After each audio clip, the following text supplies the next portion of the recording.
जय किसान साथियों, किसान भाइयों, 16 फरवरी को जो राष्ट्रीय किसान संगठनों ने भारत बंद का ऐलान किया है,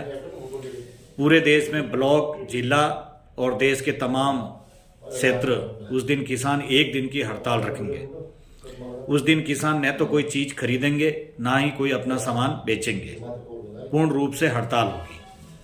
भारतीय किसान यूनियन टिकैत की ओर से मेड़ता क्षेत्र को भी सभी सामाजिक, राजनीतिक, जनप्रतिनिधि, व्यापारियों से निवेदन है कि आप किसानों का साथ दें और उस दिन से पूर्ण रूप से अपने प्रतिष्ठान बंद रखें और किसान मेड़ता में एक अपनी मांगों को लेकर एक जनसभा करेंगे। उनमें 7 मुद्दों में एक महत्वपूर्ण मुद्दा जो फसल बीमा क्लेम को लेकर है, मेड़ता का एक बहुत बड़ा मुद्दा है। हाल ही में विधायक महोदय ने जो विधानसभा में ये अपना क्वेश्चन किया कृषि मंत्री जी से कि आप मेड़ता क्षेत्र का रिलायंस का जो 2020, 21 और 22 रबी और खरीफ दोनों सीजनों का पेमेंट जो किसान मांग रहे हैं, वो उसके एवज में जो कृषि मंत्री जी ने वापस एक फसल बीमा कंपनी जो कागज थमाया, वो पढ़ के उन्होंने जवाब दे दिया। उन्होंने कहा केवल 7 किसानों का बाकी है, जो सरासर किसानों के साथ धोखा है। वास्तविक रूप से जो रिपोर्ट है हमारे संगठन के पास, उसमें मोटा मोटी अगर 2-3 साल का रबी और खरीफ दोनों सीजन का देखें तो कम से कम मेड़ता क्षेत्र, विधानसभा क्षेत्र का 400 करोड़ रुपए का आसपास लगभग पेमेंट बाकी है। लेकिन कंपनी ने और सरकार ने ये बड़ा किसानों के साथ धोखा कर रही है, जो हम किसी भी हालत में होने नहीं देंगे। ये 400 करोड़ रुपए मेड़ता क्षेत्र के किसानों के हैं और ये हम कैसे भी करके लेकर रहेंगे। उनके साथ खरीफ 2023 जो मूंग की फसल का जो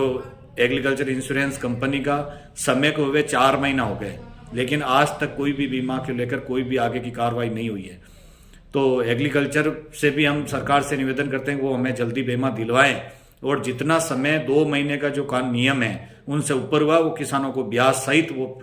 बीमा क्लेम दे, क्योंकि खरीफ मूंगों में बहुत बड़ा नुकसान हुआ था बारिश कमी की वजह से। और जो क्रॉप कटिंग हर गाँव की हम लोगों ने बनाकर भेजी है, क्रॉप कटिंग के आधार पे पूरा पैसा दे और जल्दी दे, जितना लेट हुआ उसका ब्याज दे। रही बात रिलायंस की, तो वो 400 करोड़ रुपए हम किसी भी हालत में छोड़ने वाले नहीं है। सरकार कान खोल के सुन ले, अगर ये बीमा क्लेम 2 महीने के अंदर अंदर रिलायंस कंपनी से 400 करोड़ रुपए मेड़ता क्षेत्र के किसानों को नहीं मिला, तो आने वाले विधानसभा चुनाव में ये सरकार को और तमाम राजनीतिक पार्टियों को, चाहे वो विपक्ष हो या पक्ष हो, वो किसानों पे कोई भी दोनों ही पार्टियां ध्यान नहीं दे रही है। तो आपसे निवेदन है कि विपक्ष से भी निवेदन है कि फसल बीमा रिलायंस का जो 400 करोड़ रुपए का बाकी है उसको किसानों के साथ दें और ये मांग पुरजोर विधानसभा और लोकसभा में किसानों के साथ रखें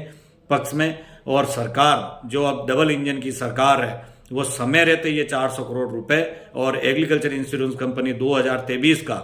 जो जल्दी से जल्दी खरीफ का बीमा जारी करे और जो 2 महीने एक्स्ट्रा लेट हो उसका ब्याज सहित वो पैसा जारी करे, वरना लोकसभा चुनाव में ये कान खोल के सरकार सुन ले, किसान किसी भी हालत में आपको गांव में घुसने नहीं देंगी और उसका आईना आपको 16 फरवरी को मेड़ता में हम किसान दिखाने का काम करेंगे। जय हिंद, जय किसान।